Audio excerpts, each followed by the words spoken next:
All right, welcome back to Somewhere in Time Podcast, everybody. Somewhereintimepodcast.com or sitpodcast.com is where you find us online. All of our episodes are streaming there. Get to all of our goodies there, all of the social medias. Our store is there. You want some merch? You can go check out some new merch featuring the newer logo. It's really cool stuff. So check that out. We threw all the old logo stuff away right in the trash. That's right. Never to be seen again. Garbage. One day it'll be like if you want vintage Somewhere in Time stuff, we'll put it back up on the store. And, if you want some vintage merch, 2028 we'll do that. The 10-year anniversary. That's right. Throwing it back to when we stole Iron Maiden's mascot. That's right. I hope we bought some of that merch so we can not throw it away. Yeah, well.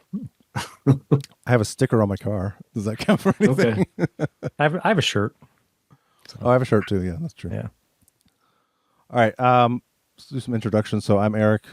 Tim is here. I'm here. And Joe is here.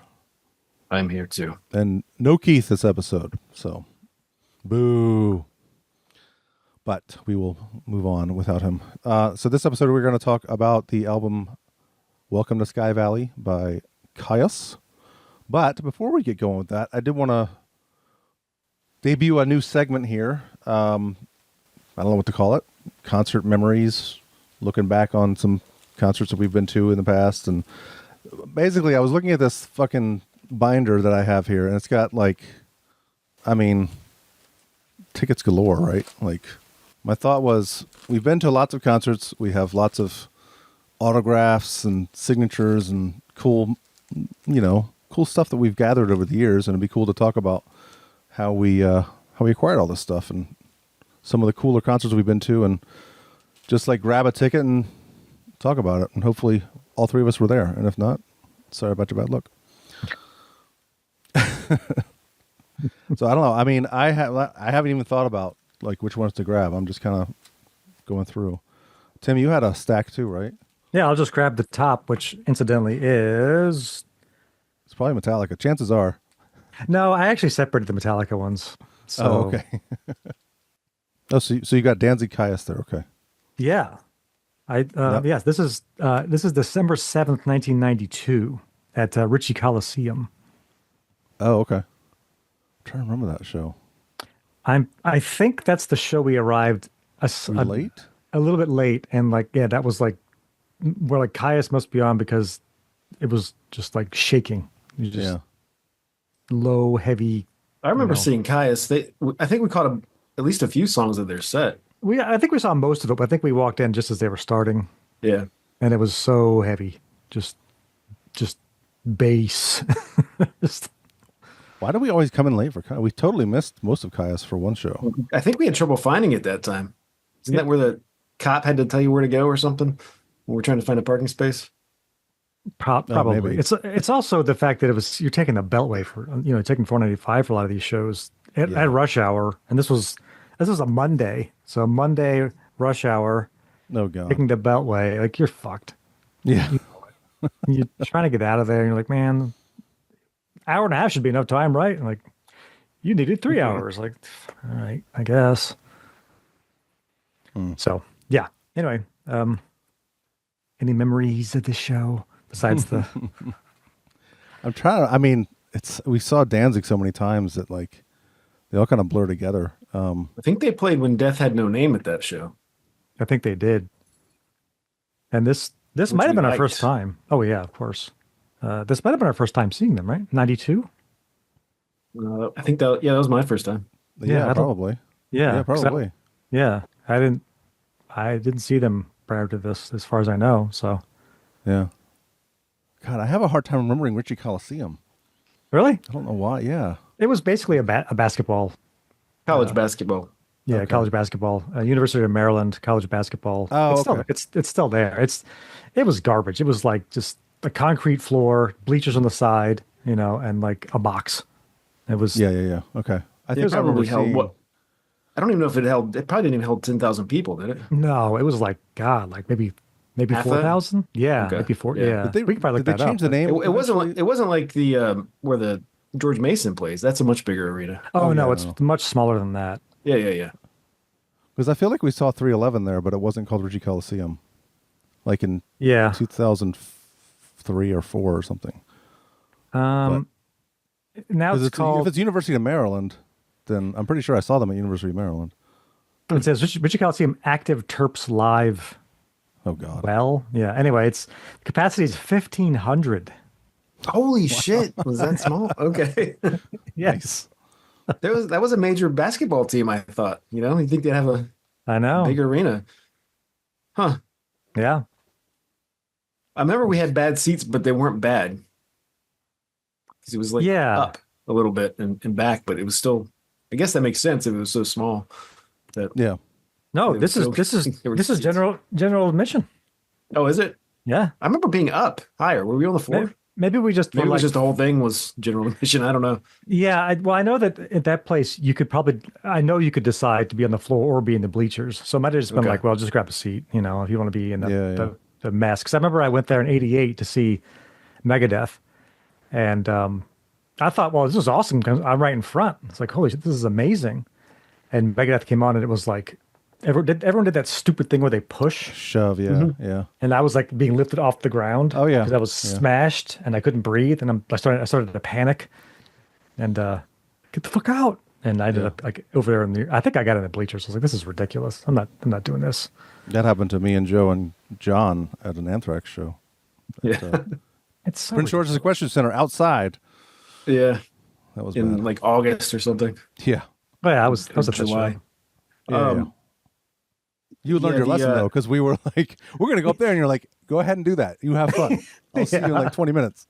That's right. You were right. Yeah. But the downside to being that close is it just doesn't sound very good. You just hear whatever you're in front of, Yeah, that's true. Yeah. And get smushed for the privilege of that. Yep.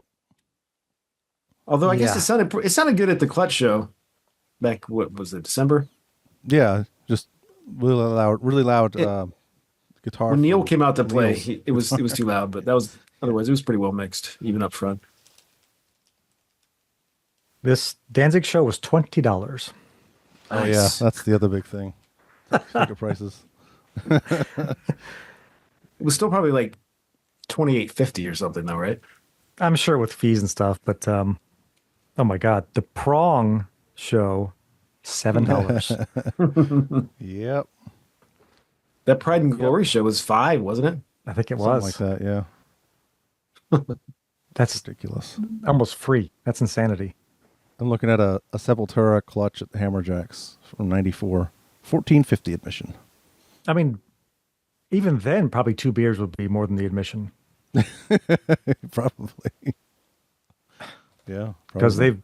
they've jacked the prices of beers for years. That's not anything new. They're not like back then. They're probably like $8. Now they're like 15. So the heard of it. This is the most boring vinyl. Oh, I have the same one. I think. Yeah, I was like, What's funny? cool. Mine is still not opened. We're not missing anything. You might as well keep it unopened. You might as well. Literally, it's a black sleeve and black vinyl, and there's no lyric sheet. There's nothing. Bullshit. Yeah, nothing. It's like you're just basically owning it on vinyl to buy it, I guess. What a concept. Yeah, I own all the good Kyuss on vinyl. I mean, I don't own Wretch, but Where'd you get yours? Do you remember? Me? You get stickers on yours I don't have. Oh, Circus Leaves Town. I think I got actually in Pittsburgh. yeah, that's the what one- it is. No, wait, hold on. Was it Pittsburgh? Okay. Oh, maybe. I don't This is from Pittsburgh. go. I paid $22 for it. Pretty sure it was Pittsburgh. Yeah. The other ones I'm not sure. I don't remember. I think I may have gotten this in Winchester or something. Sky Valley. I don't remember. Okay. I kind of want to open mine now. To see a black Sky sleeve Valley? and no lyrics. You're about to find out how not How exciting it is. Oh, it is open. I've listened to it before. I should know that. Yeah, this is terrible. Yeah. Oh, you have a white sleeve. Yours is white. Yours is white. Mr. When's White. yours? Mine's black. I don't know which is now worse. I have to open mine and figure out which one is mine and black. Is yours 180 gram? Is it? I think so. Is it heavy? I think so. Yeah. Are they heavy? Yeah. Then they're expensive. Put them down. It's definitely 180 gram though. It's heavy. It's a thick boy. Yeah, you can always tell. All right. Let me put this back real quick. I never opened this one. It's probably the same deal. Let's see if I open mine. I did open mine, and guess what? Black. Same bullshit. Look at that. Boy, that's exciting, buddy. Wow. I have all their records. I'm assuming they're all equally shitty. I don't remember. All right. Should we get into some news? We got a bunch of news. A bunch of stuff's been happening. Yeah. So let me get this going. Somewhere in time. News. You hear it first. So we got some ghost news. A lot of ghost news. Well, I mean, the big deal is the new song, and we know the name of the new album. And actually, the track listing is already on Spotify. Oh. So, yeah. So it's coming out April 25th. It's called Skeleton is the new album. Yeah. It's on Apple. It's also like that. Yeah. 10 songs. Doesn't say how long. Oh, well, let me see. Yeah, anyway. But the new single is called Satanized. It's a great song. Really good video, too. Did you guys watch the video? I did not.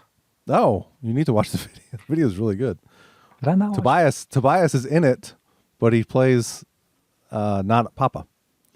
Oh. So he's like a priest, like a confessional priest guy. So he's in one of the confessional booths taking this guy's confession. But he's got like this prosthetic nose and this really dorky haircut. So it's very good. And at first, like the first watch, I was like, I think that's Tobias. And then I went back and looked at him. I was like, that's definitely him. So it's a good video. It's funny. But you've heard the song, right? Oh, yeah. Mm-hmm. Yeah, I'm deliberately not playing it very much so that when the album comes out, it still feels new. Yeah. Not me. I've been playing the shit out of it. We'll play a little bit of it here.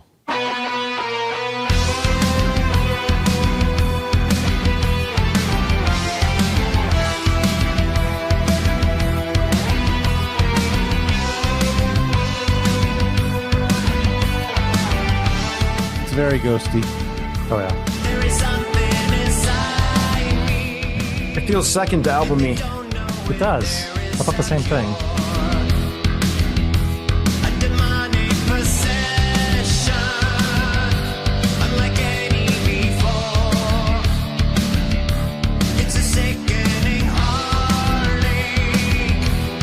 I want to play up to the chorus at least. I love the little.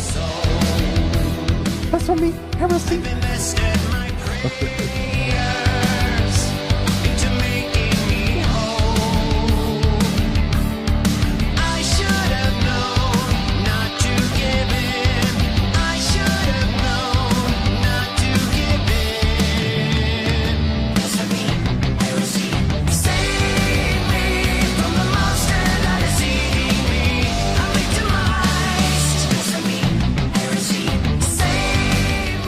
I mean, again, I'm very ghosty.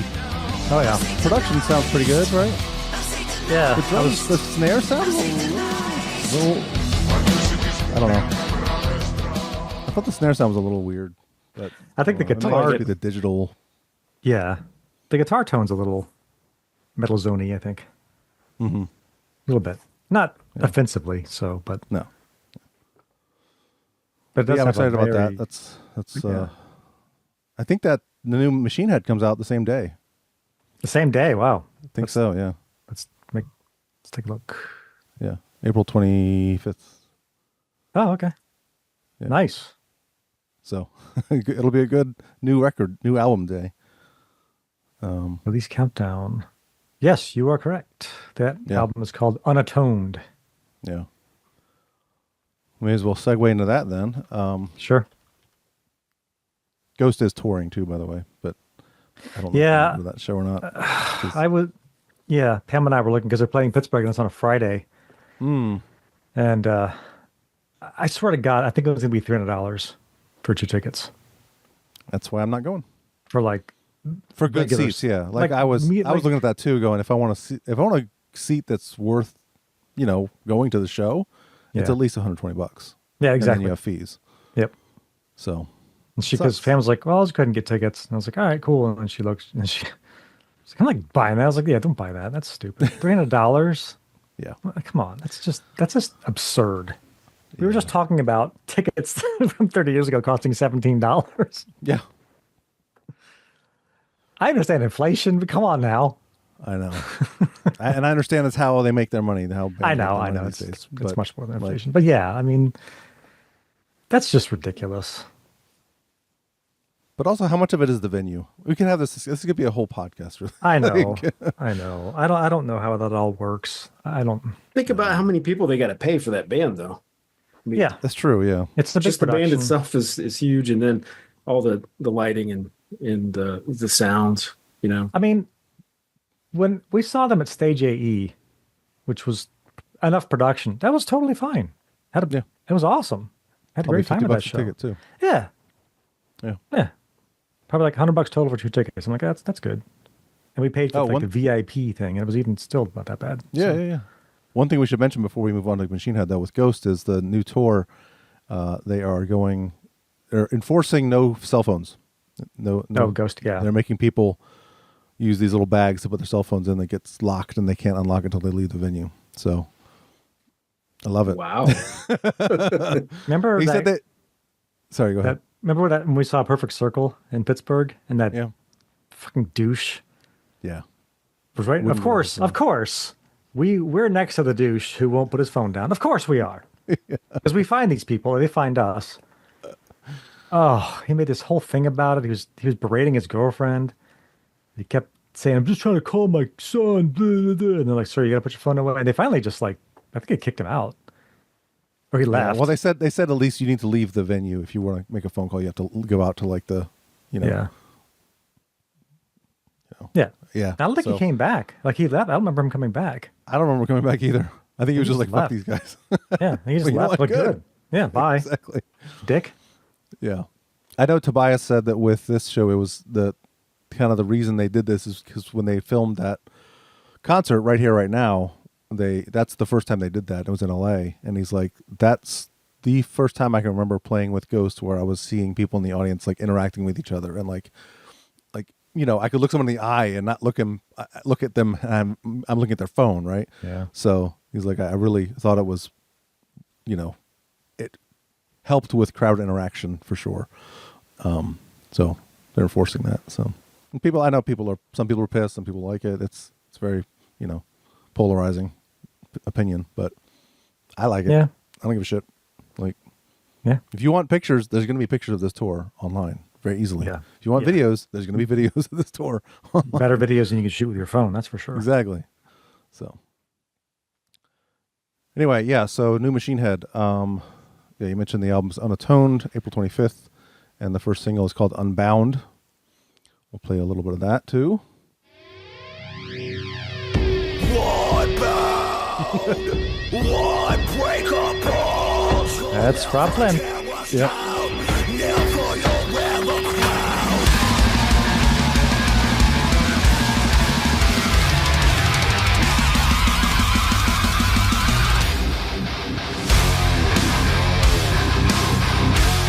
That's an awesome riff. Yeah. I think it's got a good guitar sound. Yeah.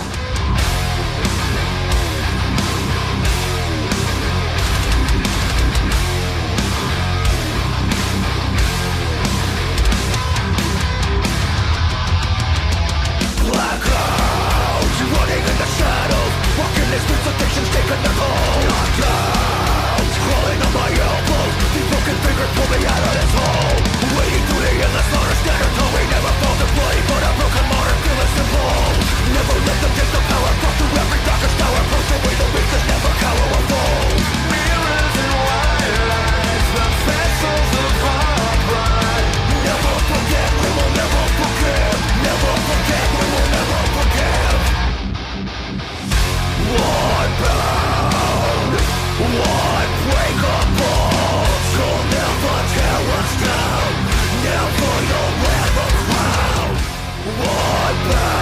I know Jared, the bass player, is still in the band. I don't know who the other guys are, though. No idea. Yeah, I know the guitar player left from the last album. Yeah. The drummer, I'm not sure. I think it just seemed like it's just Jared and Rob Flynn, and then they just get other guys for each album at this point. Yeah. So whatever, as long as they can stay together. Yep. Keep putting music out. Yeah. I mean, it's a little corny and cheesy, but I still love it. a little bit. Yeah. Much, yeah. I mean, Rob Flynn, he can be a little bit of a cheeseball here and there, but it's fine. Yeah. Yeah. There's also new Volbeat.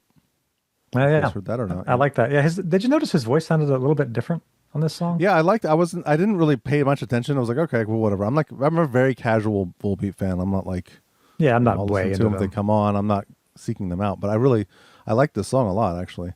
The new album is God of Angels Trust, comes out June 6th. And the first single is called By a Monster's Hand.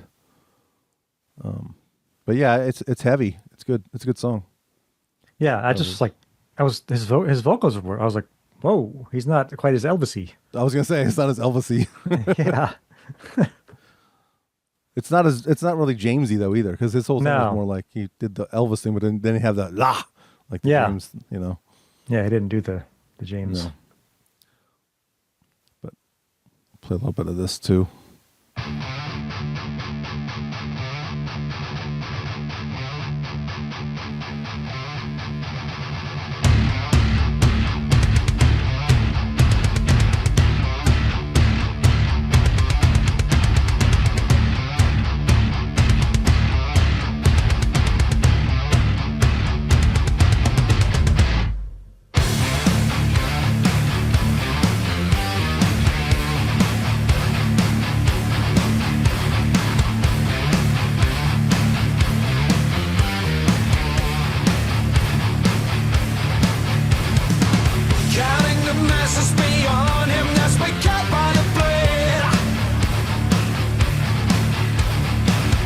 Oh, he still is doing a little bit there, yeah.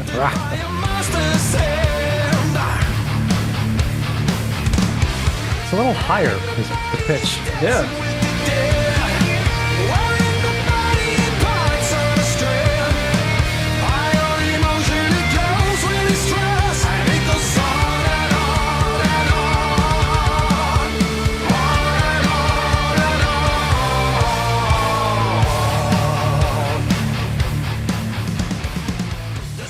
Huh. So yeah, it's good.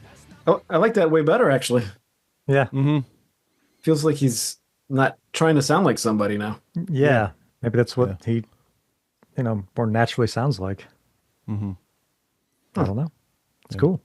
It's a good song, and there's like a really heavy breakdown in that song too. I think, like near the end. So. Yeah, again, they're good. Actually, it's funny. Chris TCR hit me up. He's like, "Hey, you want to see Volbeat? They're coming." I'm like, I mean, you saw them with opening for Ghost, and it was, I don't know, after about maybe half an hour of it, you're kind of like, I'm a little Volbeated out. Mm-hmm. Less than that. In 10 minutes, I was like, okay.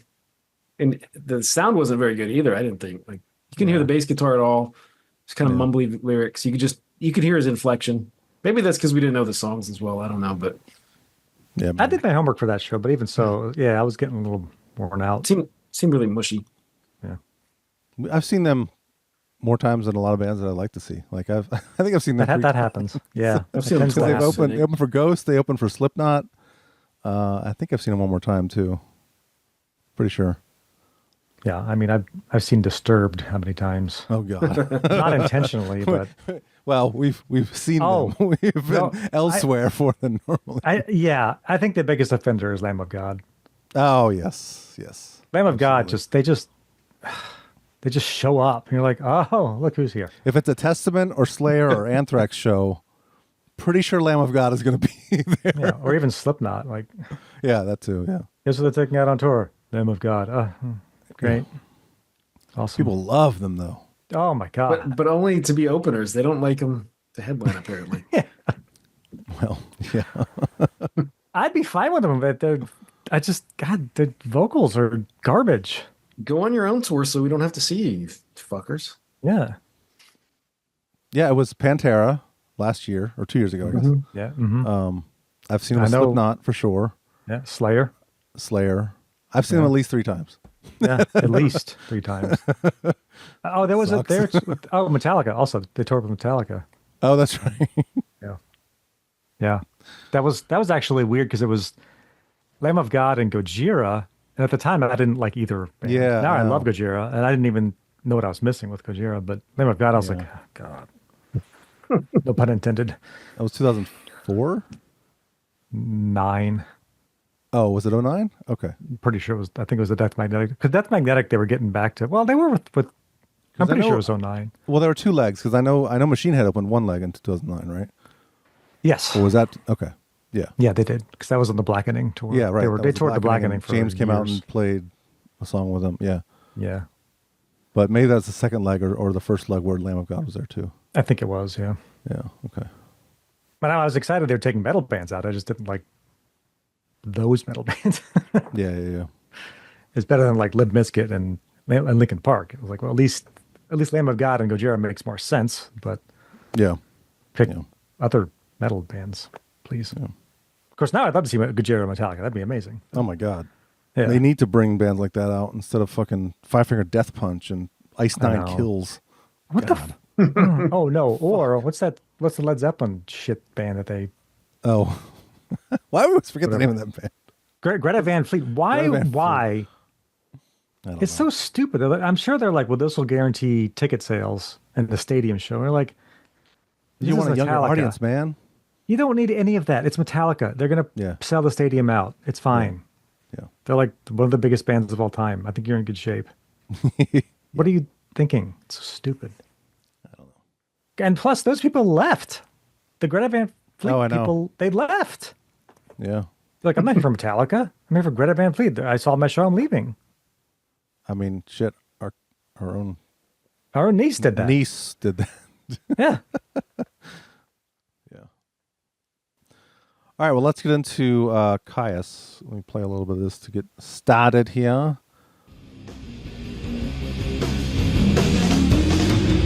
One blow till I take you down. One smoke and your head spins around and around. From banks, a million trains that never lands. And all trains will Queen Mama you've never seen. You got power in motor, and she's a burning fuel.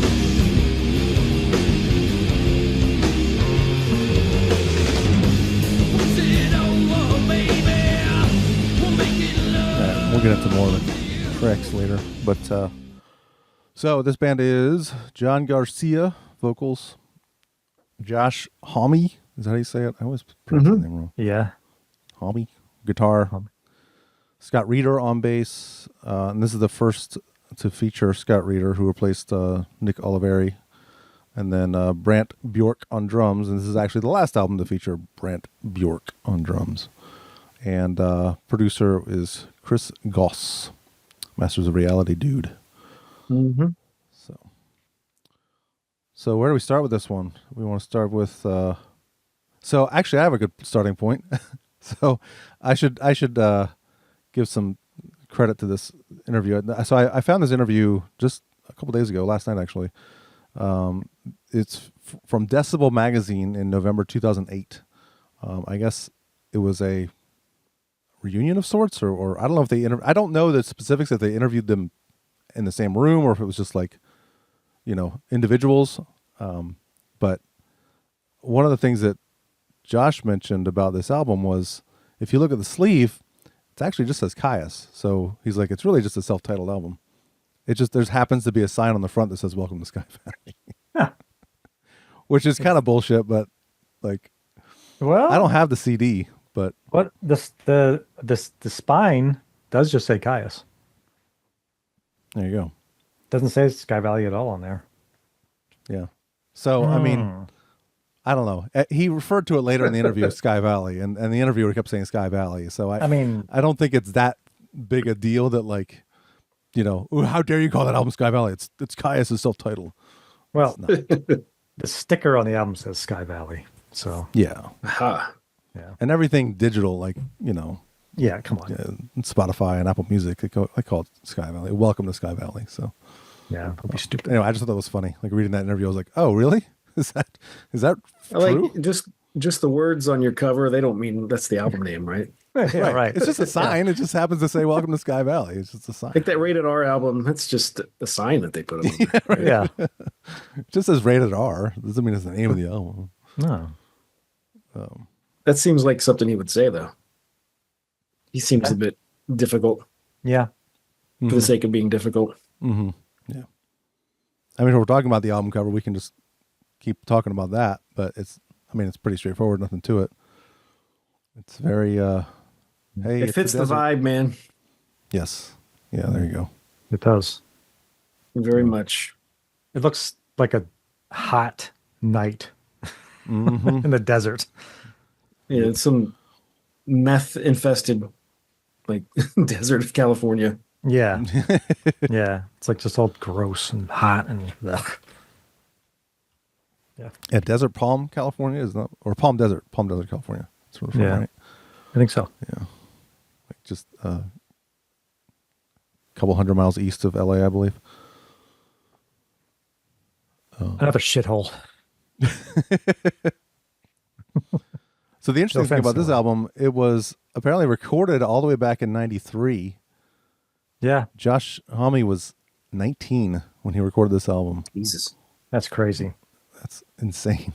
Like, the fact that he was writing this shit at 19, that's wild. And it was originally scheduled to be released in January of 94. But apparently they were on a label called Dolly. Yeah. Dolly.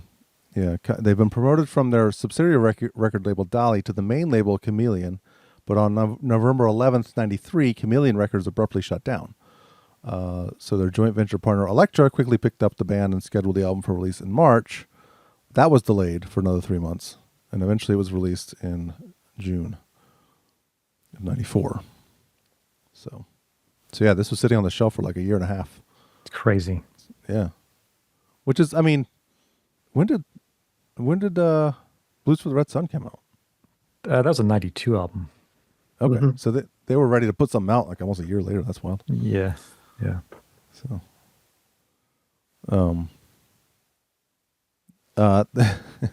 we want to talk about the way this was released on CD, the songs. It's stupid. Yes. It was released 10 songs contained into 3 tracks. Yeah. Yeah. So when you want to put one song on a tape, pain in the ass. You know, fast forward, Yeah. pause it, then unpause the tape. It's so stupid. You assholes. I'm trying to make a mixtape, jerks. But it says right on here, listen. It says instructions. Listen without distraction. Yes. Yeah. That was the whole point. I mean, did that. they probably wanted to do one track, and they were talked out of it. Yeah, probably. Well, I listened without distraction. Then I picked out my favorite songs that I want to put on the mixtape, and you made it really difficult to do that. There was in that interview, there was a funny thing. I don't know if I took a screenshot of this or not, but oh, here it is. Yeah, actually, Josh Homme said, when Elektra took over the art contract, they asked for 3 singles. I remember seeing their faces when we handed the 3 songs, or handed them those 3 parts in. That's pretty awesome. He's like, here's your 3 singles. That's awesome. That almost makes it worth it. Yeah, I know. Yeah, that's pretty good. Why do every time we talk about these bands, especially bands like this that have a certain sound that's not particularly commercial, there's always these dumb people at record companies that, we need the singles. Like, what? Who did you think you got on your record label? It's a stoner rock band. They're not going to have like a, hey man, rockin' song. Yeah, right, I know. Well, everything I got from that interview was they never wanted to be big at all. They're like, we're just a desert rock band that just plays, heavy music that we jam on. Yeah. That was it. Like we didn't look for success. So like the whole record label thing, and they were actually kind of not pissed, but like a little disappointed when they got to Elektra because they're like, we don't want to be like on a major label. We're like, we like our little, the success we have now is good enough. So at least some of them did. I think Josh Homme was looking for a little more, but yeah, I mean, people still love them to this day. I mean, there's one of these bands that people are like way into. Yeah. So that's another thing in that interview that they talk about a little bit. John Garcia was like, where were you guys back in 93? Like he's, they're talking about, he's seen these things where he'll play in a band nowadays and people like just won't stop talking about Kyuss. And he's like, great. But where were you guys in 93? But yeah, what would you rather have?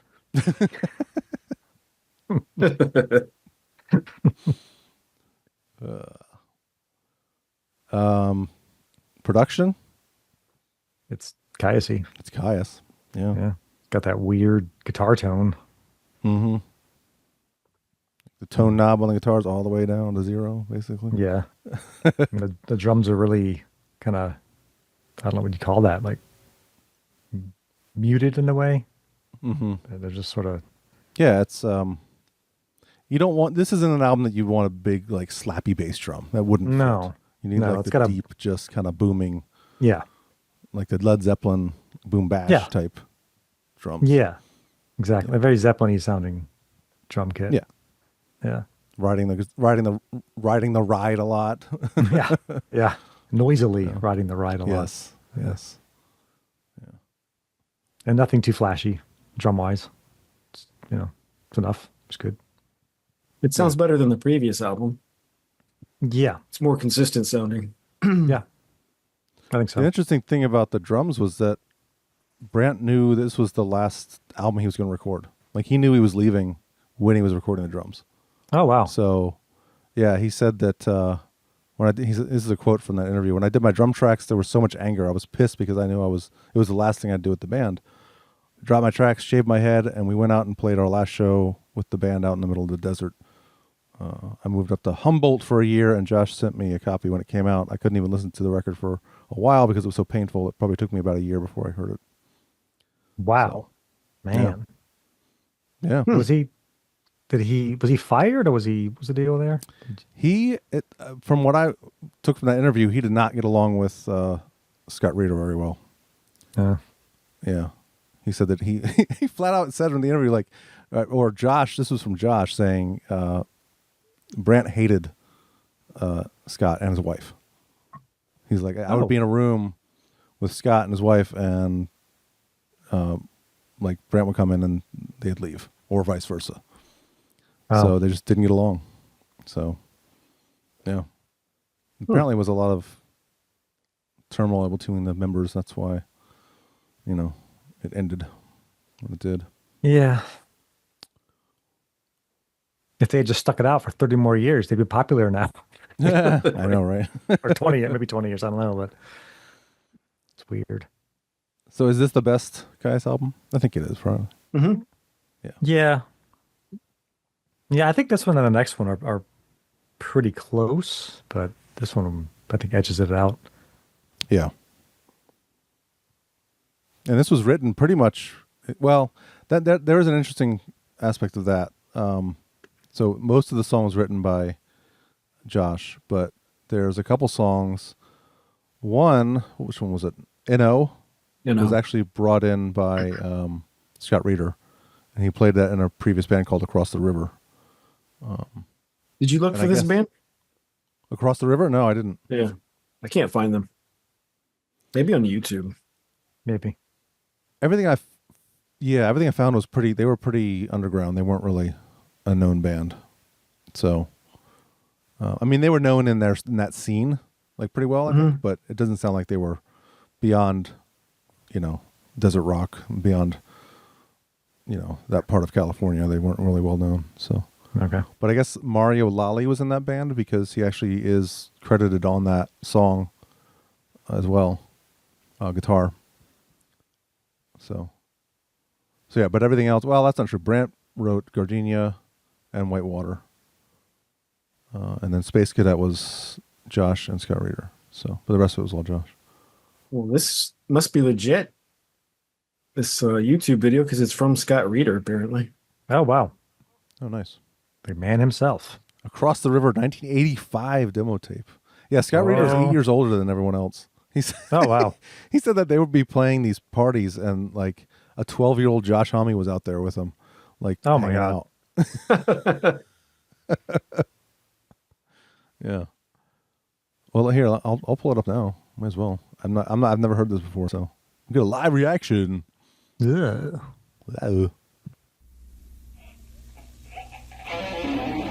Hey, We know that. Yeah. we do. That's it. Yep.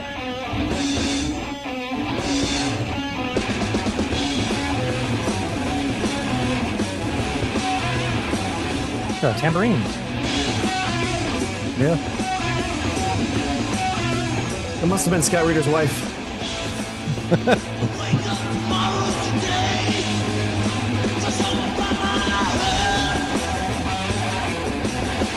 Wow, this is 85. That's crazy. It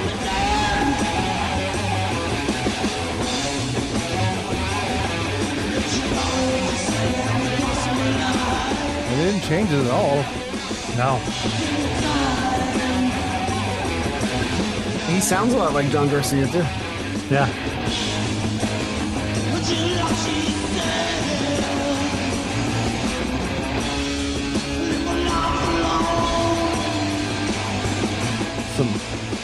Some more guitar in the Kyuss version there, like Yeah. some lead guitar type stuff. But yeah, that's that's funny. Who knew? I had no idea. Yeah. Now I'm curious to hear this whole thing. I know. I'm gonna have to go back and listen to this. Ooh, no, I know. I mean, it's good, you know. Yeah. I do have more on Brant leaving. So this is a long quote from Josh, but this is what he said. It's a complex situation because it had always been Brant and I writing everything, but I wanted to allow Scott and John to write with us. Now Brant was saying that he was thinking about doing something else. I was like, well, what do you want to do? Because we can go in that direction. Because from age 8 until then, Brant and I were, he says, like this. So it's the first time that I sort of felt shut out by someone close to me, where I was like, explain to me, we can sit down and figure this out. It wasn't that we weren't getting along. It was that he had this thing that was his that wasn't shared. It wasn't, let's see. It was that he had this thing that was his that he wasn't sharing or explaining. But to me, being the masters of our own musical destiny, we could go in whatever direction we wanted. And I was open to whatever. And to be honest, one of the reasons Brent told me he wanted to leave was he didn't like Scott as a person. He says, I can't stand Scott and his wife.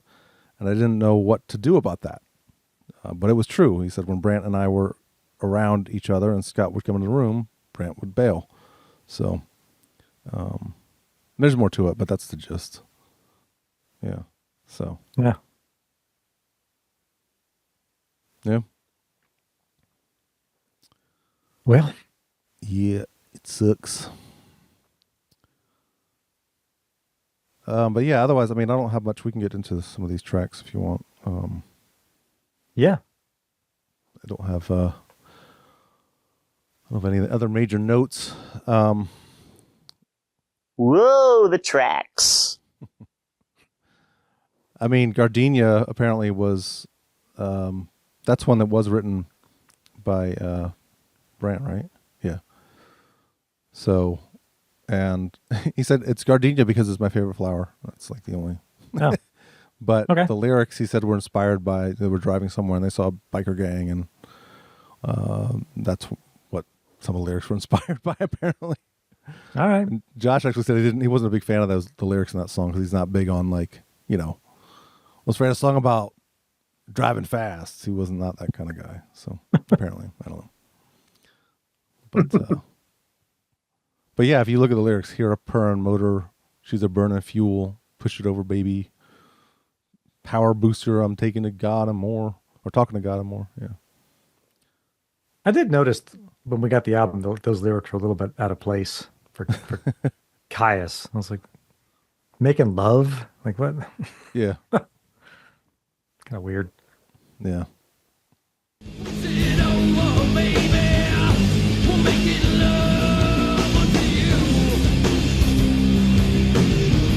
It doesn't. Yeah, it almost doesn't fit.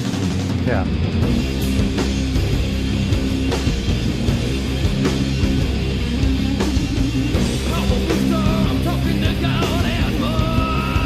It's a heavy riff, though. Yeah. I've never really cared about lyrics in demo, especially Kyuss lyrics. That's a good point. Yeah, I mean, that's a fair point. I didn't really know what they were for 30 years either. So Yeah.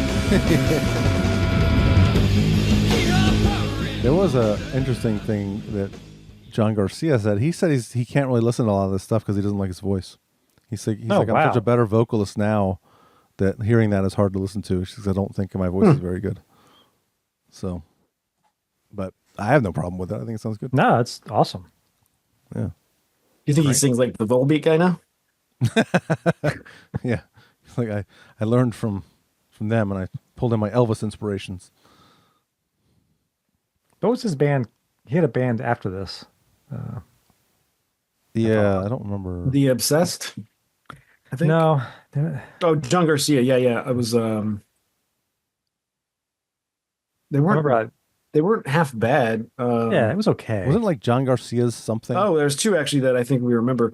Unida and That's it. Hermano. Okay. Yeah, Unida was one I'm picking up. Unida, yeah. that was, I remember I bought the CD, I was like, it's good, but yeah. Kind of was too long, I think. Yeah. Like it felt like more ideas of songs than songs. Yeah. Something was missing. Like, Yeah. and I just didn't go back to it, and that was that. So, Yeah. but they've done like these weird little reunion shows too, where it's Well, I think they call it Kyuss Lives, right? yeah, for legal reasons. Yeah. It's just- Yeah. They were doing that for a while. I don't know if they're still doing that or not, and I don't know who all was involved in that. Like, I'd have to go look that up, but I know John Garcia was in there. I don't know if like Brant Bjork was in there or not, or Scott Reeder. Apparently, they're now called Vistacino. Oh, okay. Who's in that band?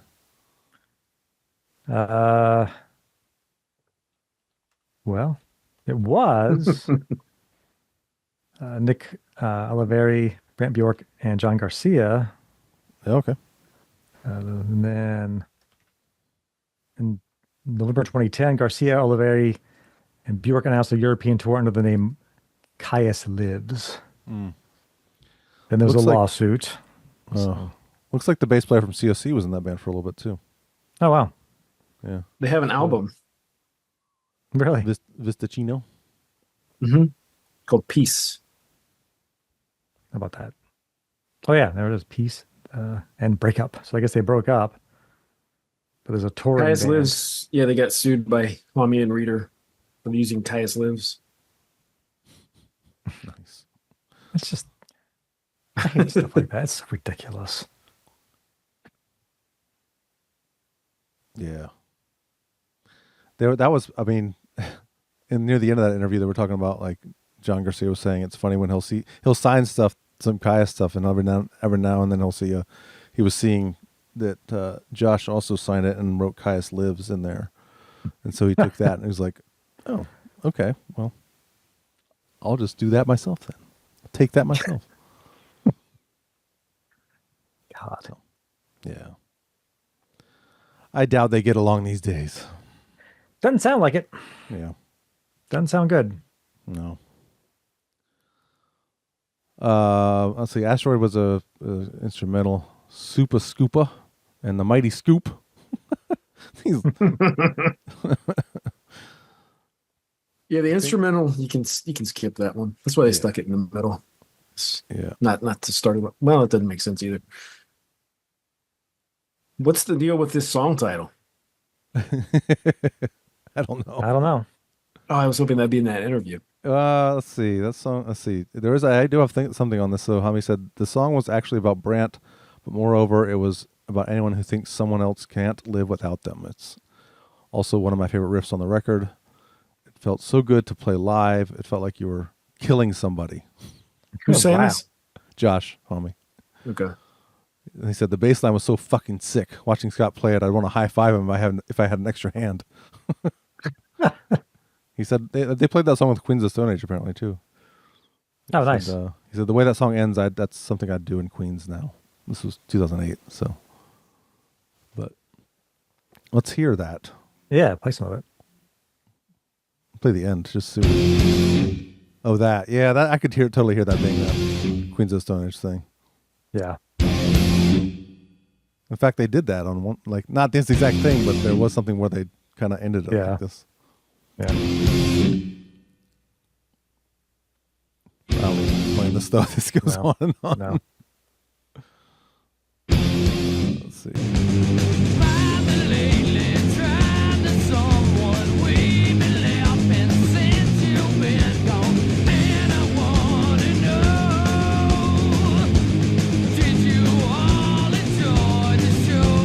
Just a snare roll the whole time.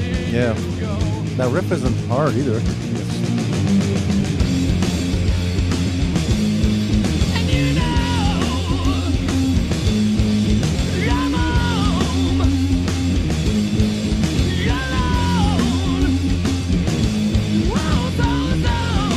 He said always on his own there? I never knew that. I thought it was World something. Wow. There's a really cool that breakdown that. Yeah. Yeah. That's where you find it.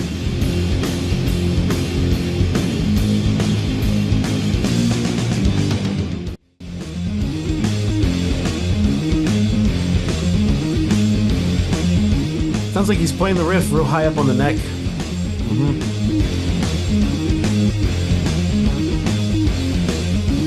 That's a Metallica thing that they would pull in later. It just makes it sound so fat, you know? Yeah. Yeah. Such an awesome riff.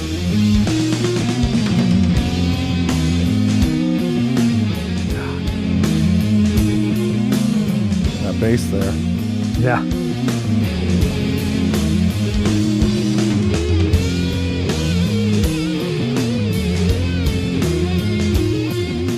I can't listen to the whole thing, but yeah, that's really good. 100 Degrees is, they asked in the interview, I'm assuming that's literal.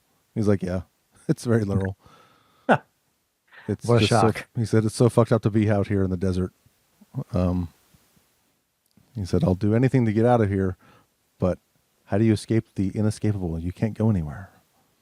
Well, I don't know if I'm sure he doesn't still live there. Probably not. No. This is Get pretty hitchhiked, straightforward song. probably. 2.5 minutes. Yeah. It's track 2/track 4. That's Yeah. right, yeah.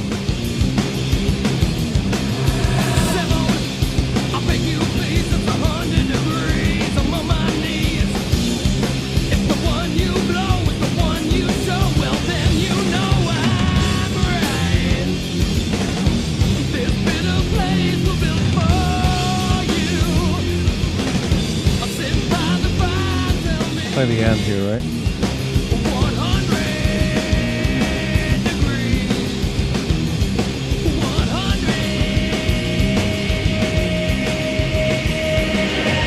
Space Cadet. That's is that another? You should just going right into Space Cadet. It feels weird now. Yeah.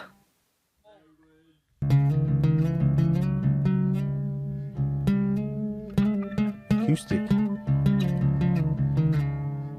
I didn't know this song was 7 minutes long. No. I know, it's crazy. It's the most played song on this album on Spotify. 26 million streams. No way. Wow. Yeah. More than Demon Cleaner? Yeah. Huh. That's all. Doesn't make sense. I know.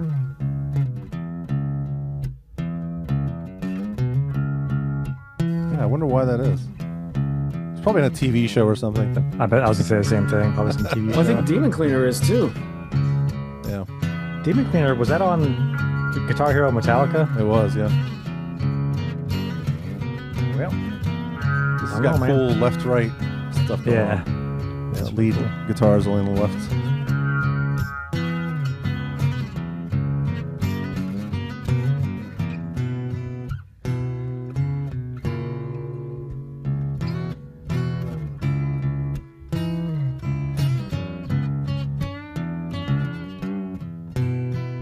This is song, I kind of wish Keith was on this episode. I feel like this is a song that Keith would like. Yeah. I don't know. I can't remember if you liked them or not because we've done a couple. Well, we did Blues for Red Sun. I don't think we've done anything else by them. But I'm not. Yeah, sure. didn't we do Rich? I don't think so. I don't think we did. No. I think he liked it but didn't love it. Yeah, I think he may have had an issue with the vocals. Yeah, I think he thought the vocals were too rockin'. Yeah. Yeah. Which. Yeah. Okay. He isn't here to defend himself, so.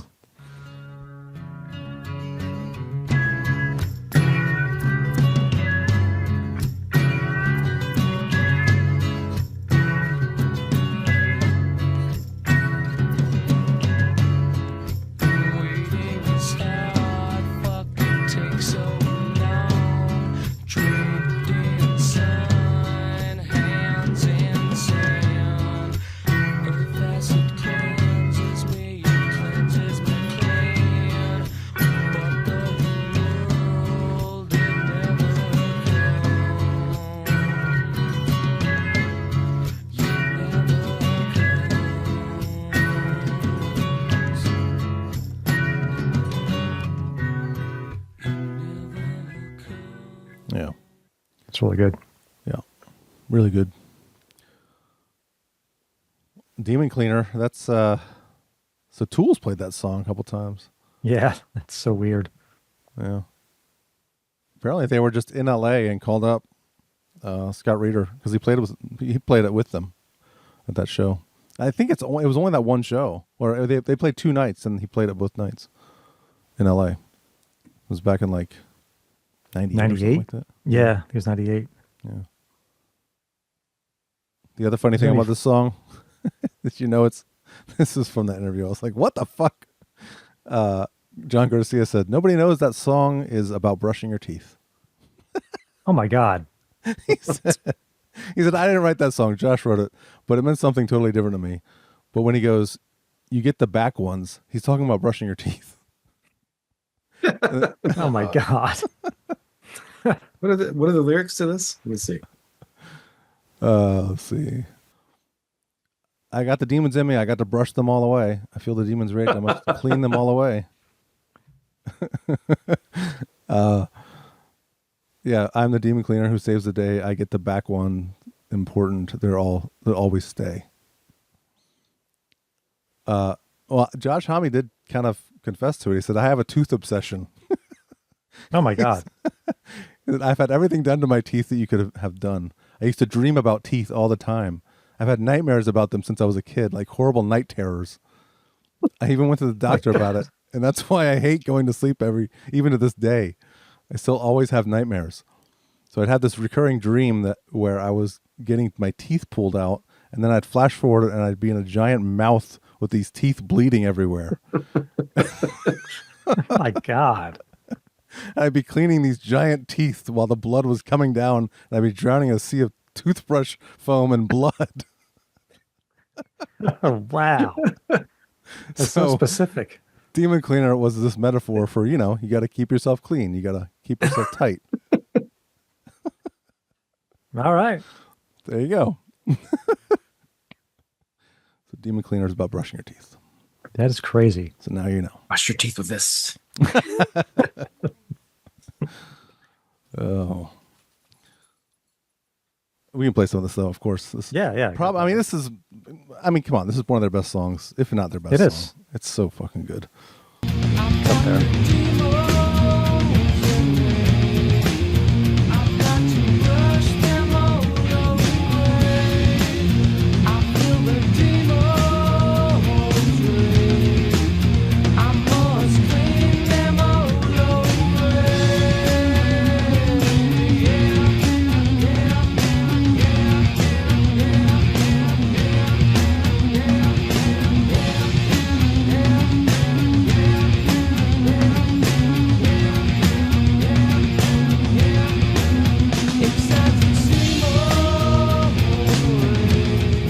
got a tambourine. Yeah, I want to get to that ending though. Let me see, where is it? Yeah. Here we go. I think it's this here. Yeah, this part's so good.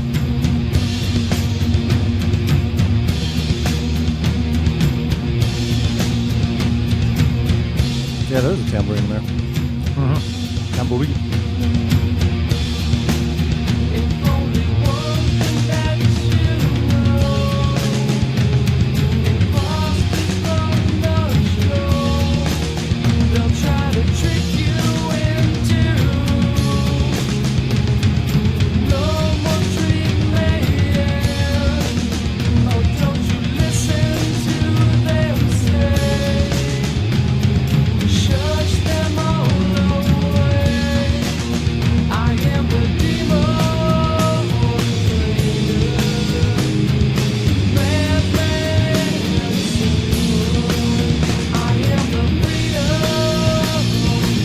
A very Maynardy vocal, so it makes sense to do this song. Yeah, right. God, that part's so good. Yeah, he's not doing his vocal fry. Yeah.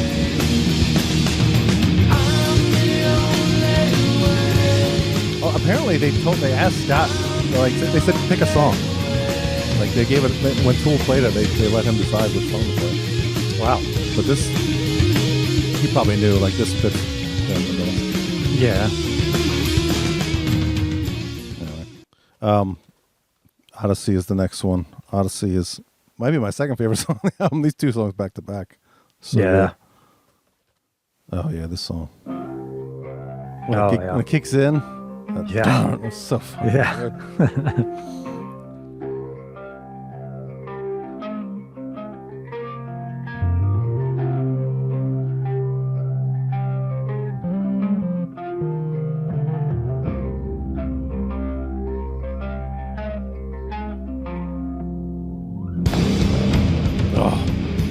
Man.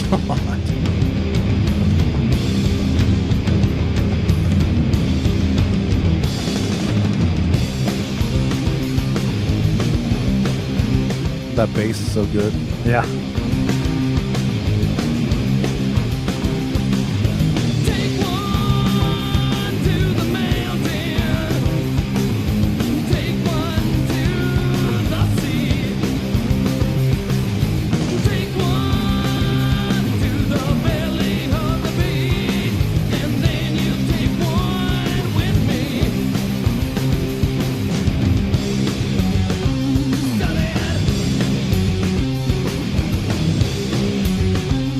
Man, that's so 94. Yeah. Pizza Hut. 100%.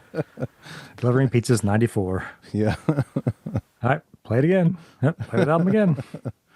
Yeah, this is constant rotation, this album. Oh, yeah. Big time.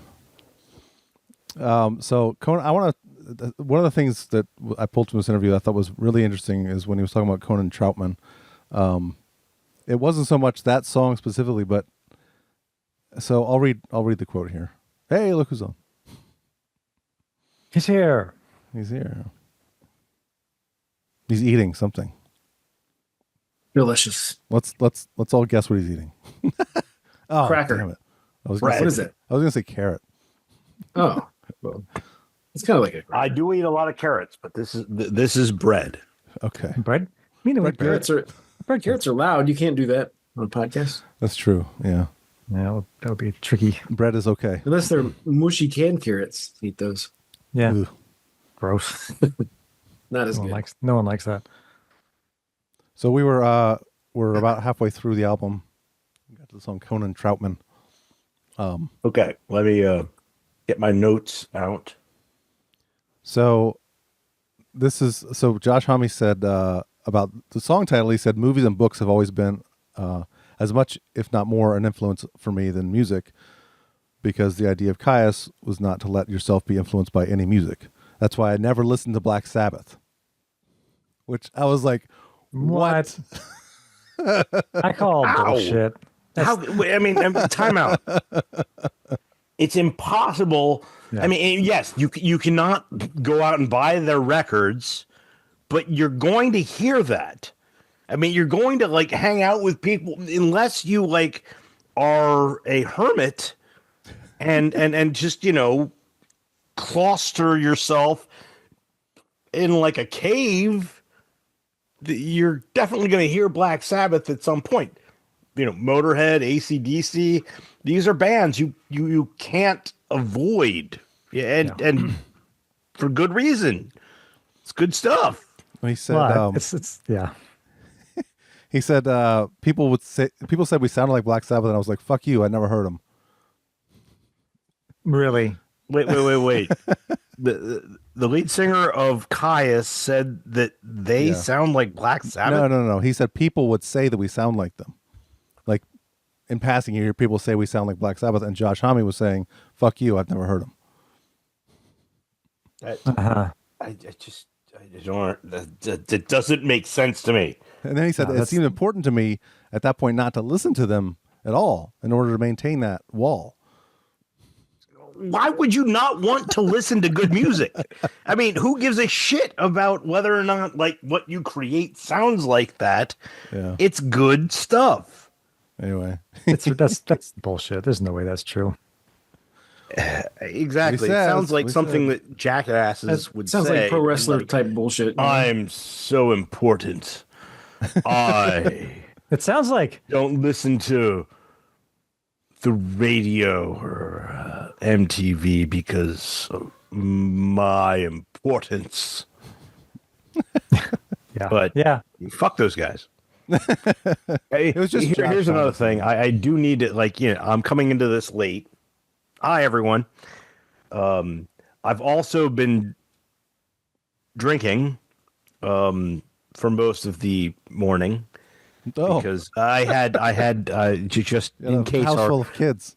Yes, yes, but I wasn't the only one. My wife and all of our female friends and other, male friends of the parents that we had over at the house were all consuming alcoholic beverages. I'm sure at least one of the kids is tall enough to drive. My son is put the blocks on his field. My wife, so. Oh, there you go. Yeah. One way or another. Yeah.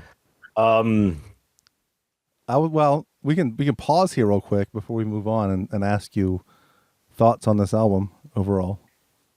All right. Because I think we were talking about this before you came on and trying to remember. I feel like when we talked about Blues for the Red Sun, you liked it, but you had a problem with the vocals.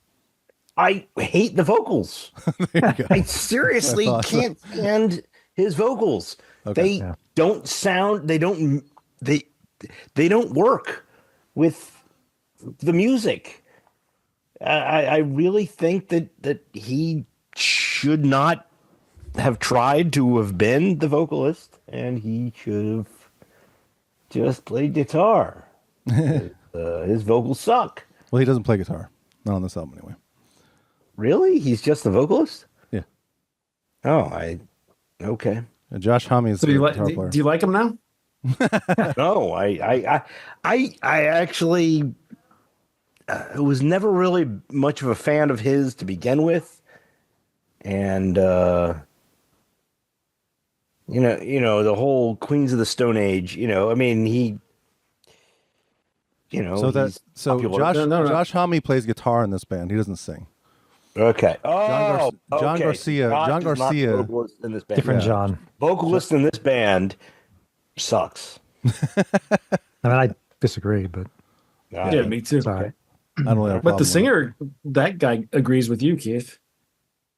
Yeah, he said in a 2008 interview that he kind of hates listening to these albums because he thinks his voice is 1,000 times better now. And he actually said in the interview, "I want to go back and kick that guy to the curb and be like, let me show you how it's done, son." So, I mean, that's one thing. Like, I feel listening to this that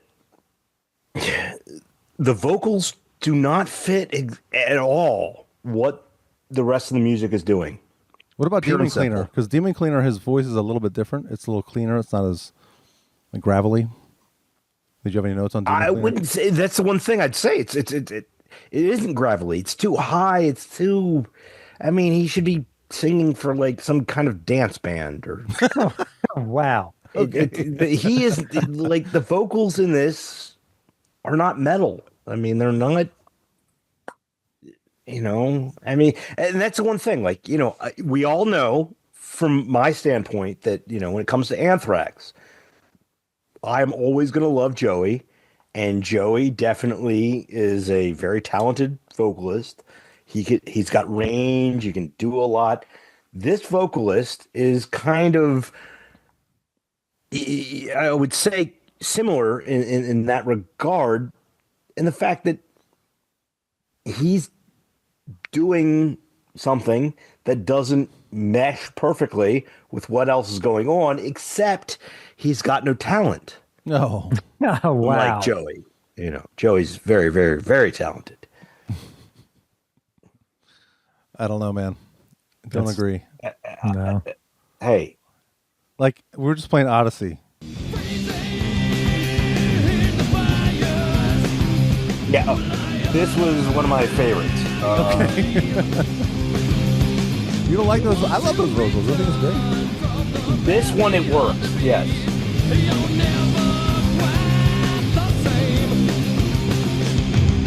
I picked the one song that actually it's okay. Like that one and freaking Supa Scoopa and the Mighty Scoop. Yeah. Those were absolutely my two favorites. They were. Okay. Yeah.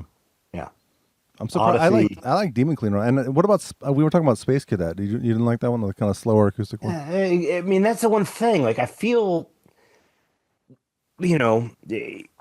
with I love faster tempos, obviously, but a good slow tempo thing can hit me, but it didn't. I guess you could say I didn't jive with it on these guys like I do on, say, Clutch. Fair enough.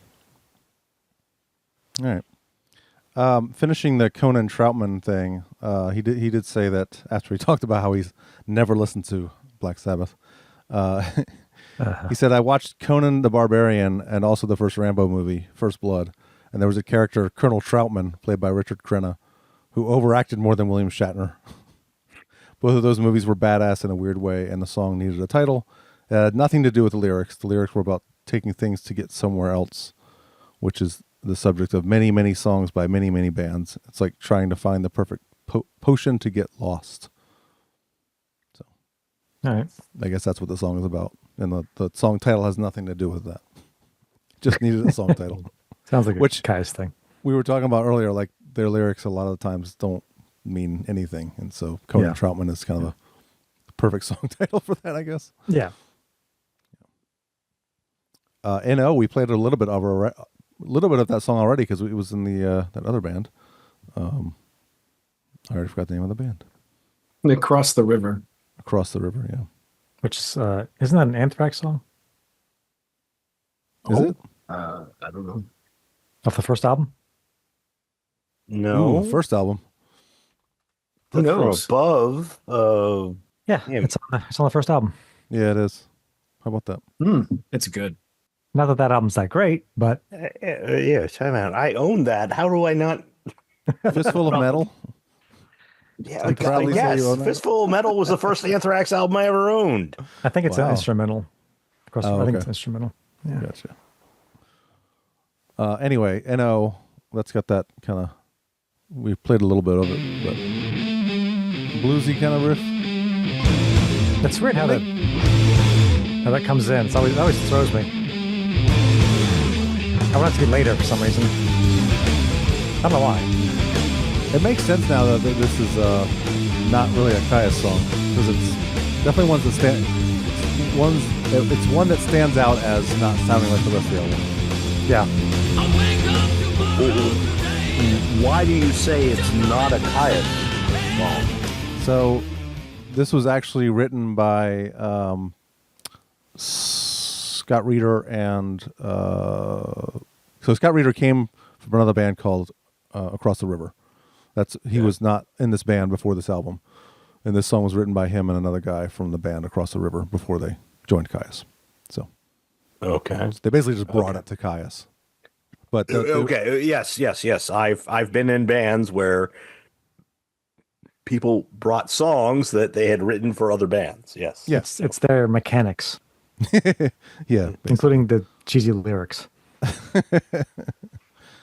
Yeah, and then it ends with Whitewater, which fucking great song. It doesn't end with Whitewater. Well, well, that's the one thing. Like when it comes to this album, and this band, that last song makes me be like, all right, fuck these guys. I don't give a shit about what they do or who they are or what their opinions are, because listen, like, with green jelly or Jello, all of it is that. And say the Meatmen, I love the Meatmen because it's all that. If you're going to do that, fine. That should be what your band does. You don't throw that at the end of the album and have that be your, your period, your exclamation point, whatever you want to say at the end of your paragraph, because that just ruined it for me. I hated Lake Poo or whatever. God damn it. Like, I heard that, like, I'm going through the album and it's okay. I'm understanding what they're doing. Okay. Then it hits that and I'm like, fuck these guys. Instantaneously. But Lick Do is a hidden song. Yeah. It doesn't count. It's a hidden song. It was a hidden. It's not the exclamation point. Yeah. It's just so don't account that into your rating. It's definitely going into my rating. And the rating ain't gonna be good. Oh boy. Sorry. Let's play a little bit of that. Yeah. I do. That last song. God, it's so good. This is dumb, I will admit. It makes me like them more. Honey, you know that you can and will lick my do. Yeah. Stuff like that's how good. That's how good this album is. We can put this at the end and it's still this good. Like, fuck you. Well, you are a big Trump supporter.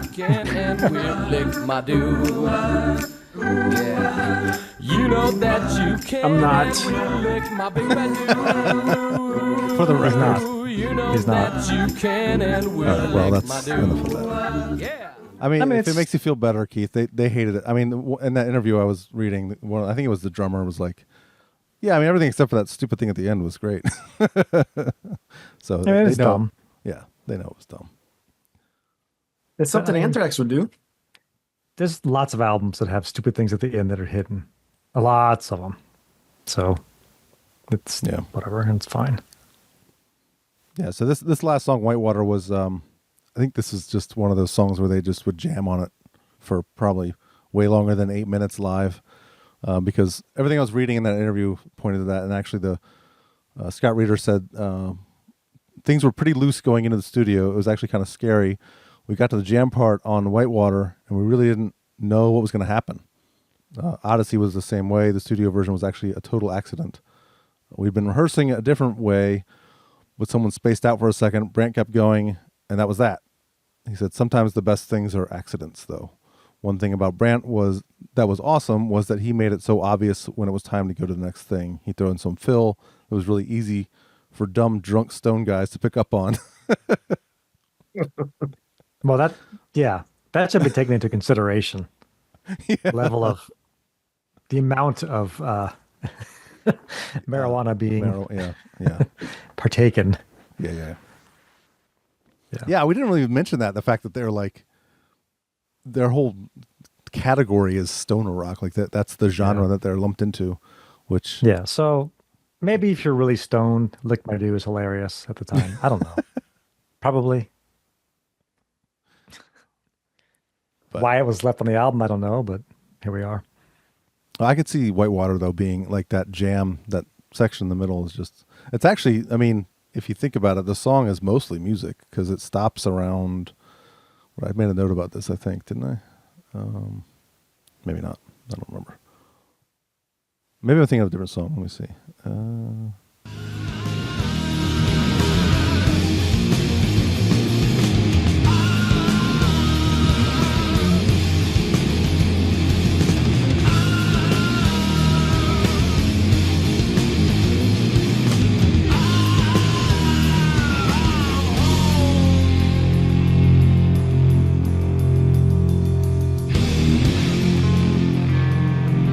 So where's that at? 3:14. I mean, that was the lick my, yeah. So, like, but it still works. yeah. I like the song. Yeah, I love bottom the end. Yeah, this whole ending is awesome. Yeah.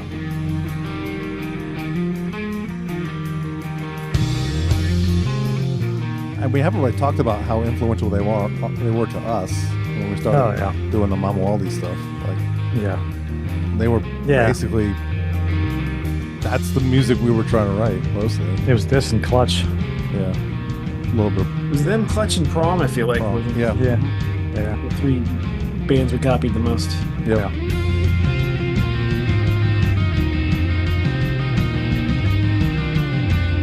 But yeah, this goes on for like 5 minutes, but it's good. Very good. Yeah, no, it's really good.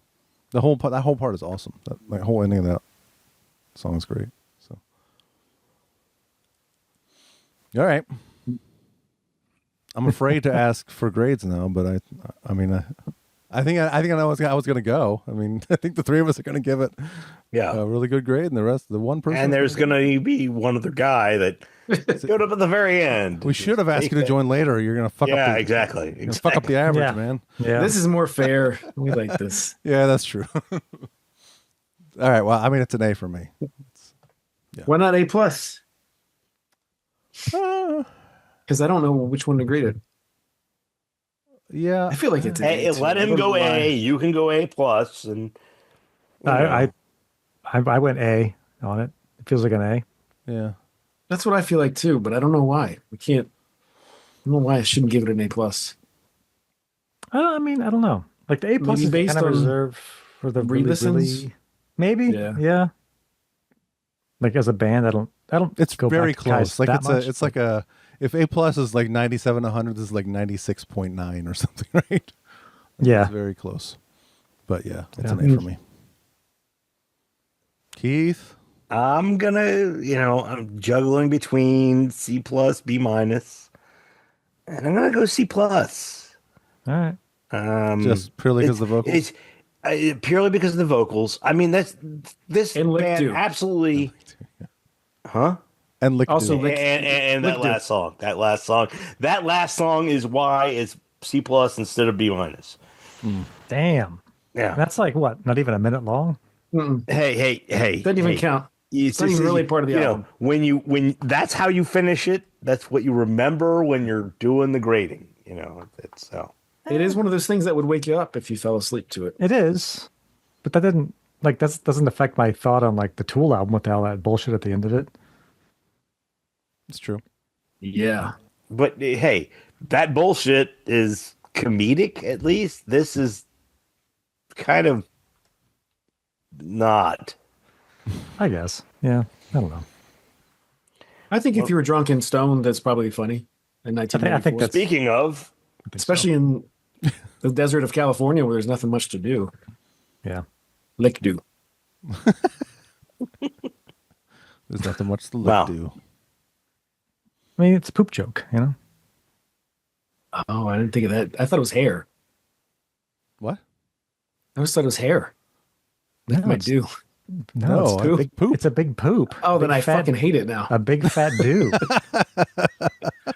That is childish. This one stands. Big fat do, yeah, like big fat poop. Yeah. Definitely an A now. It's made that easy.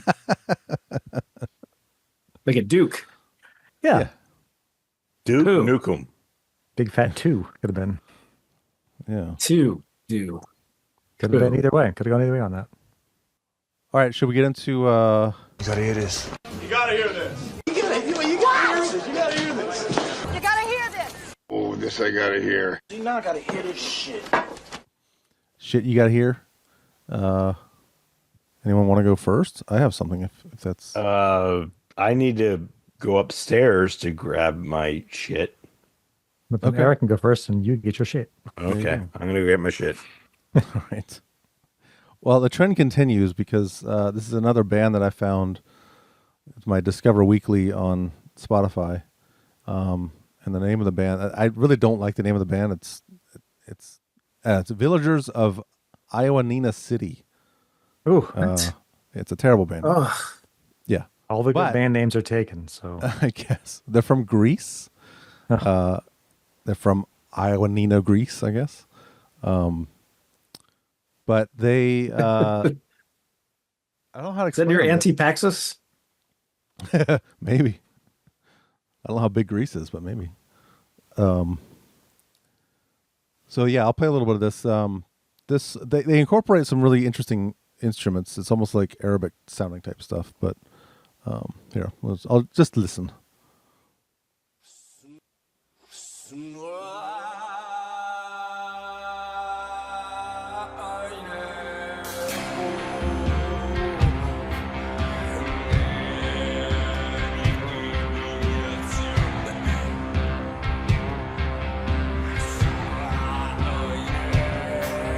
I've been listening to this album like crazy, though. The name of the album is, shit, I just lost it. Where is it? It is Age of Aquarius is the name of the album. Oh, yeah, you said, I like this. Yeah. Reminded me of Amarok.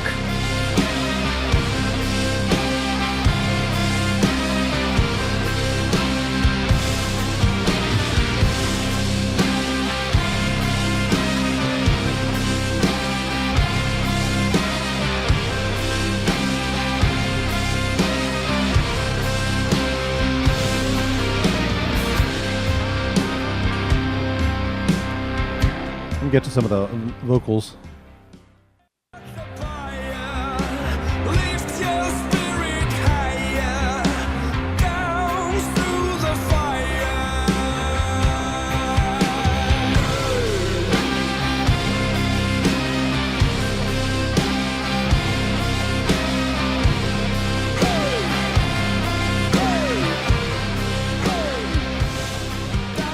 I'll play one more song by them real quick because there's another one that's similar.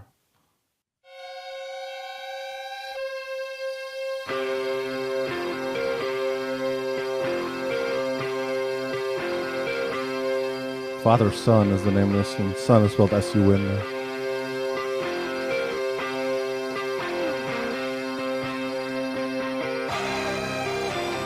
I don't know what instrument that is, but it's pretty fucking cool.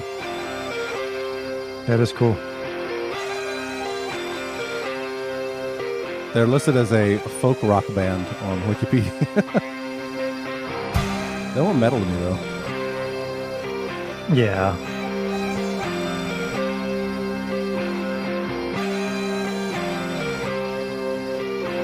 Find some vocals.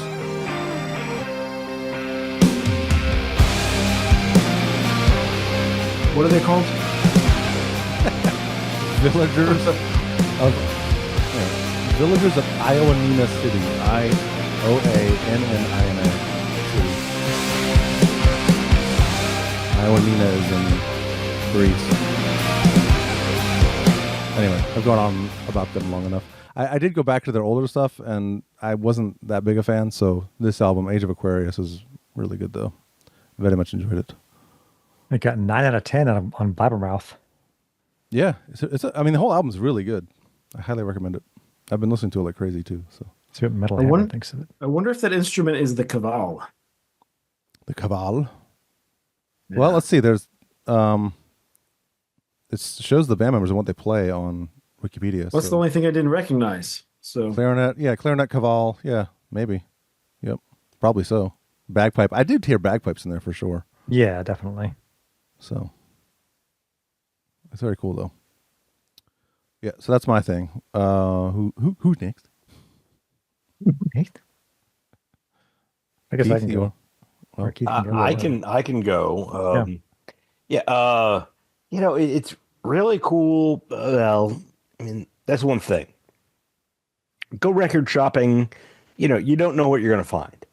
and there was an album that was just sitting here in this record shop, and I kept on seeing it, and knowing that I would probably like it, I finally went to research and just like, okay, that's definitely my kind of thing. And, we're not a political podcast, but I picked up The Proletariat album called Indifference. And it is,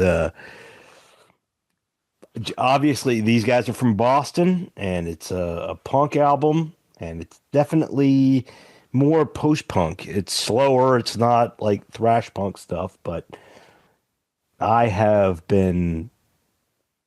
I actually just bought it, I don't know, 3 days ago? Something like that. But, I've only listened to it twice, but I love it, and you should love it too, because The Proletariat. Yeah. I'm gonna see if I can find it. Fuck the aristocracy. Fuck the bourgeoisie. The Proletariat.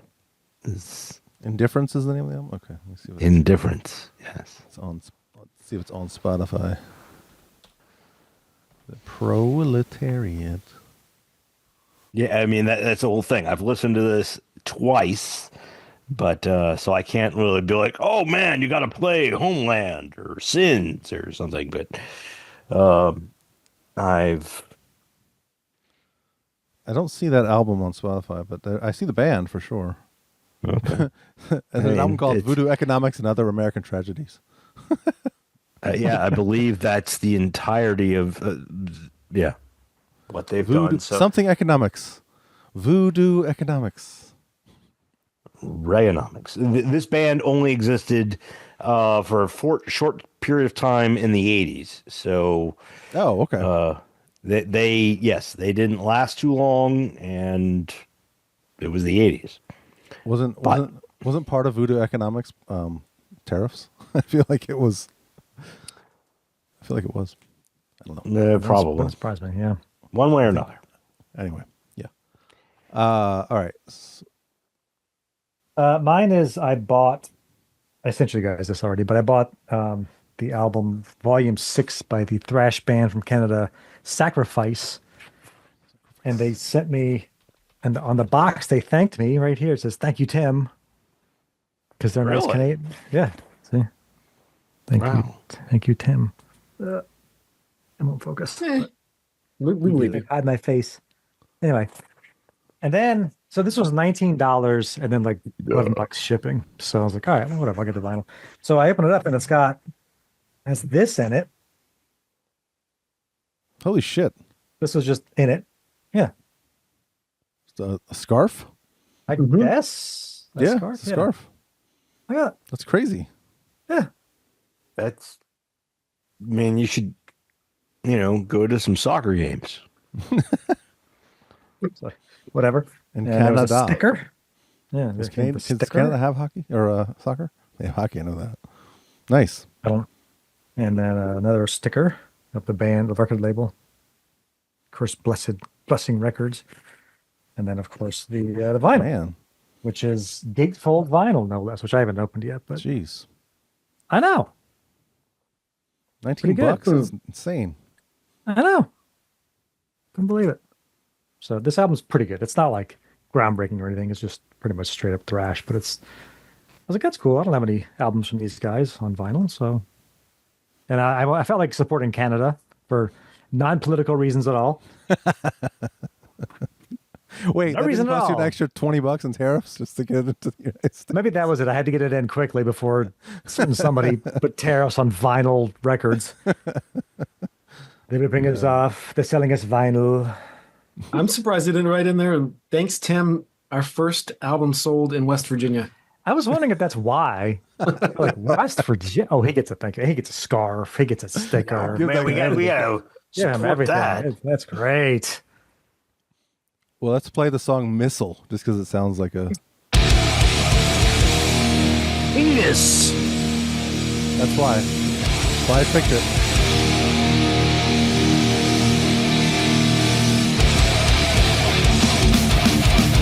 Definitely thrashy. That's thrashy.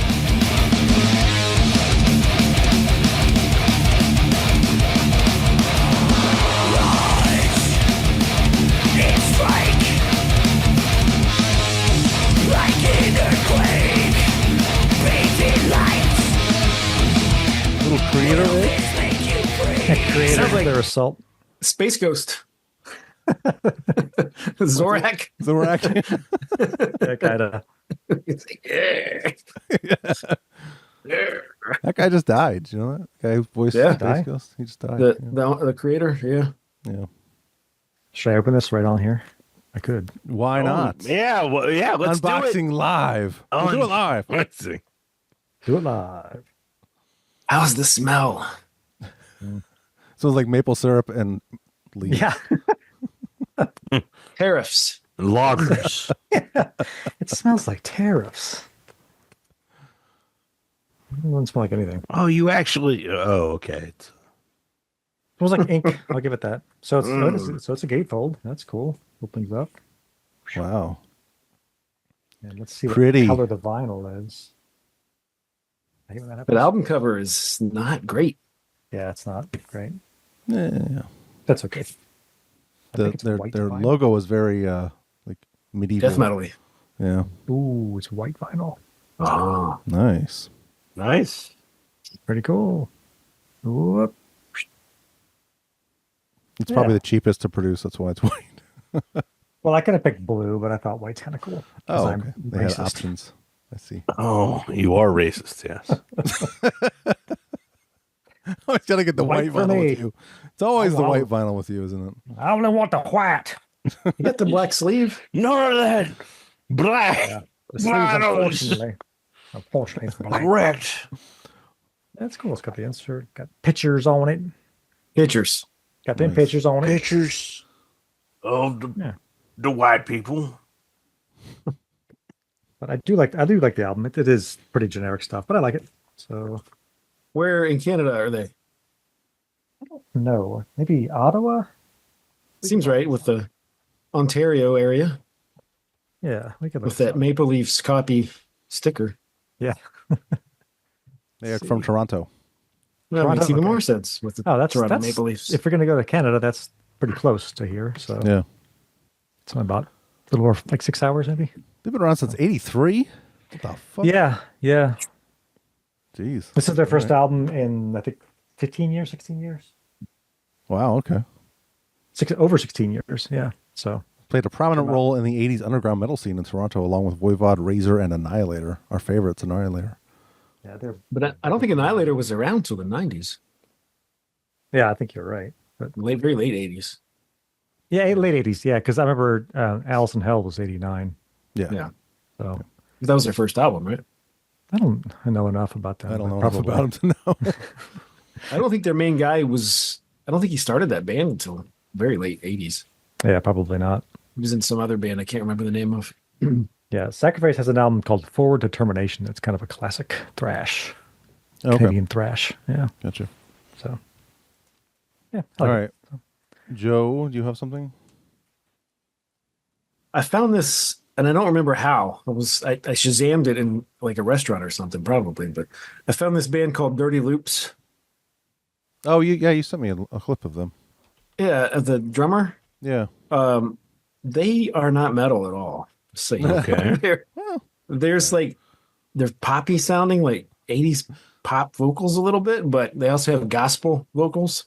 Wow. But the musicians are like they're phenomenal. And if you go to the song "Rock You," and you can skip ahead to about 3 minutes probably. Mm-hmm. Just let that play. Let me get to it here. Yeah, so the little album I found is called Phoenix. It's more like an EP, really. It's only 30 minutes long.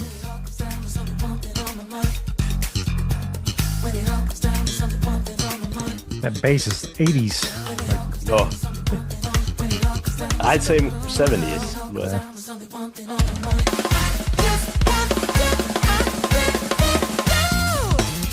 Jesus. Oh, buddy.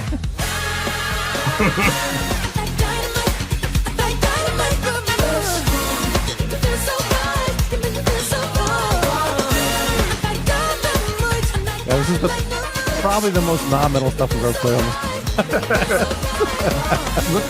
Look up Gregorian Chants has this beat. Look up the song. At least there's actual instruments in the song. Yeah. yeah. I mean, let's face it. I pulled out some country. I've pulled out a lot of stuff, but that was Oh, we're not done. Go to the very go to the song. non-metal. Yeah. Work Shit Out. All right. I mean, We'll go ahead to I forget where. Like, I feel like I'm at a let's say Sam's house show. 350-ish, I think. That's my guess. Forgot to write these times down.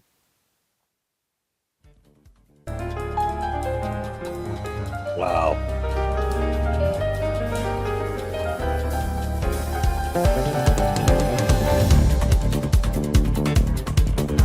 They're very smiley. All their pictures on Facebook are all very happy. I don't know where they're from. I don't think they're from. I think they're from somewhere with socialized healthcare. Music is smiley. That's probably why this is. We're on a political podcast. They're Swedish. There you go. That explains it. They probably know Tobias Ford. Because all the Swedes know each other. The Swedish people know each I other. wouldn't be surprised if they play on some of the albums. Yeah, probably.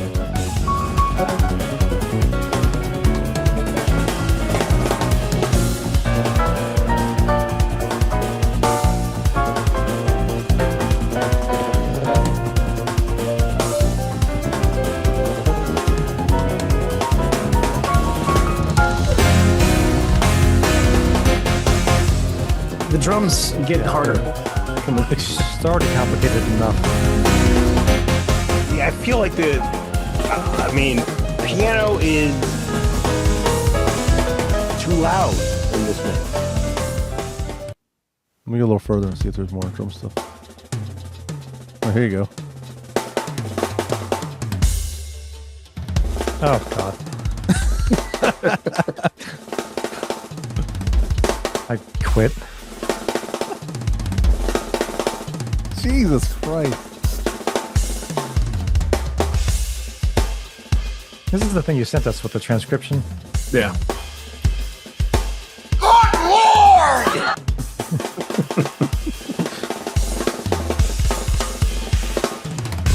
Sticking with Chris Farley. That was awesome. I like that part where the drummer's going crazy and the guy on the piano goes dun dun dun dun. He goes like dun dun dun dun. I mean, he goes crazy later too, but Wow. Okay then. Well, yeah. Dirty Loops. Dirty Loops. And that was from 2020. Honey, you know that you can and will dirty loops. It's a good example of understanding proper drum technique.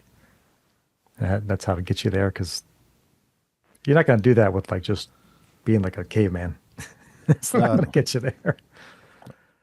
Proper stick technique and how to hold it and all that stuff, you know? Yeah. Yeah. Things I don't do, you know. All right. Well, should we sign off? I will say, check out our YouTube page. We've been doing more on there. We've been trying to add some stuff. We've added a couple cool unboxing vinyl videos. Tim's done not Sabbath, Anthrax, and what was this? A Testament. Testament. Yeah. Practice what you preach. Correct. Yeah. Really cool. And I just did one on Jack White, the Lazaretto album, the Ultra LP. Lots of cool. Yeah, stuff. I'm going to buy that because that's awesome. All those crazy The features. price is ridiculous. It's still on sale for $26 on his site. I was like, what? That's insane. And that's so many cool features. So I think I'm going to do a Testament drum cover next. Oh, nice. I would like to. Please. Not something off of nothing Louis Clemente. It'll be Gene Hoglan stuff. No, I'm going to do Trial by Fire, but I'm doing the First Race Still Deadly version. So it's John Tempesto's version. Okay. Which is significantly better. Oh, imagine that. Yeah. It's not super difficult, but it's much better. Hey. We know what you're saying. Yeah, well, you know, I only have so much time, so I can't learn Gene Hoglan shit, but I can learn upgraded Louis Clemente shit. Okay. I'm pretty sure you can walk back to your drum set right now and do Louis Clemente stuff without even ever hearing it. Yeah. Copy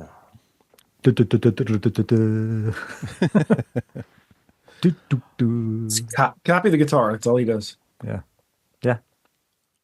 All Now right, the drums all the drums on First Strike Still Deadly are awesome. So I was like, should I do Disciples of the Watch? But that one's harder. Trial by fire. It's kind of funny you mentioned that. That song came up while my son was in my car with me, and of course I'm singing along. I'll burn you to that cross and things like that.